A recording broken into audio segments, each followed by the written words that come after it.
Now it is about the human ear. Okay, we are able to detect or hear any sound because of the ears we have got. Okay, so now we will see what is the mechanism behind so that we can hear the sound or we can hear the noise. Ear, you can see here in the picture, can be divided into three parts: the outer part, middle part, and the inner part. Okay, so there is the outer part that is called pinna. Okay, the visible part of the ear, which is little curvy portion outside on both sides of our head, that is called pinna. The function of pinna is to collect all the sound waves, okay, and direct it to the ear canal. You can see a tube-like structure there, that is the ear canal. So when the sound wave will come, the pinna, the outer ear, will collect it and direct it towards the ear canal. And ear canal, again using the multiple reflection, or the waves will go directly and they will hit the eardrum. Okay, eardrum is a very important part of our auditory system.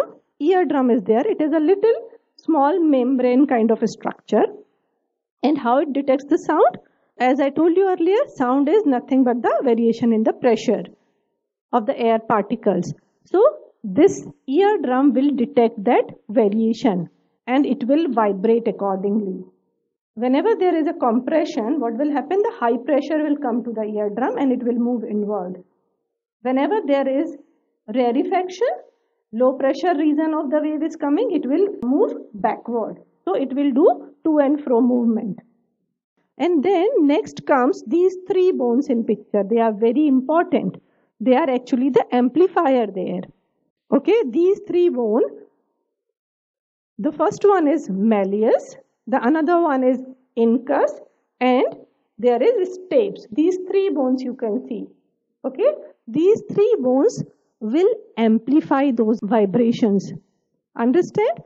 Sound wave is coming, outer ear pinna is catching it, directing it to the ear canal.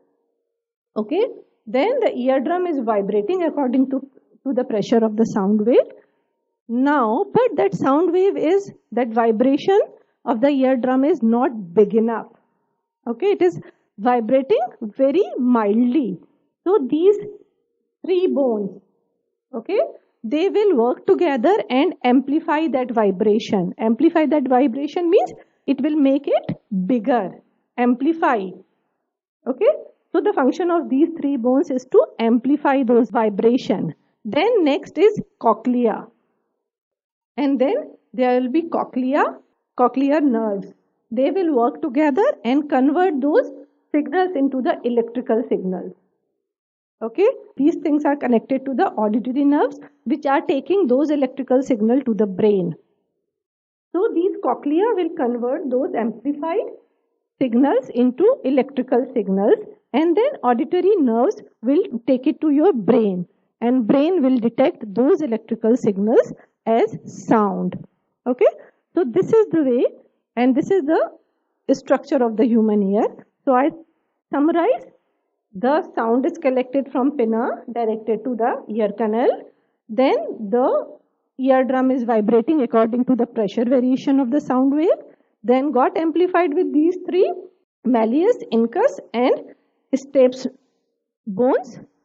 The vibrations are amplified, and then cochlea and cochlear nerve will convert it into electrical signal, and auditory nerves will take it to the brain, where it will be detected as the sound, and you will hear the sound.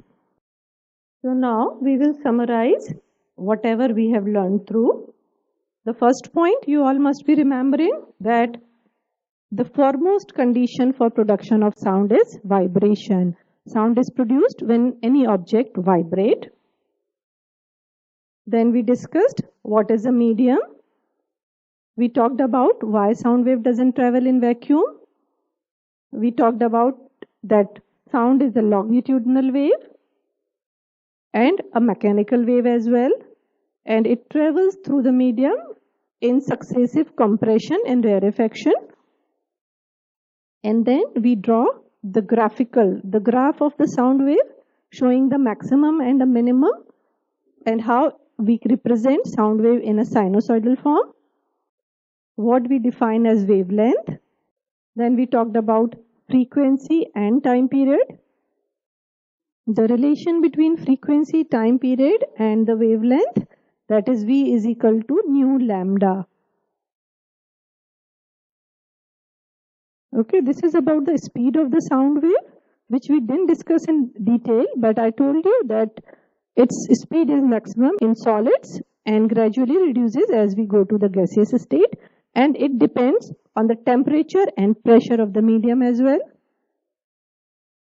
It is about the reflection of sound wave, and it follows the same laws as the reflection of the light waves, that angle of reflection is equal to the angle of incident, and normal and reflected wave and incident wave lie in the same plane. Then we talked about echo and reverberation, that reflection of sound, this is the practical thing we can judge it with, like how echo occurs and what is reverberation. Then we talked about the audible range for human beings, and then what is infrasonic waves, what is infrasonic sound, and what is ultrasonic sound, its different medical and industrial uses.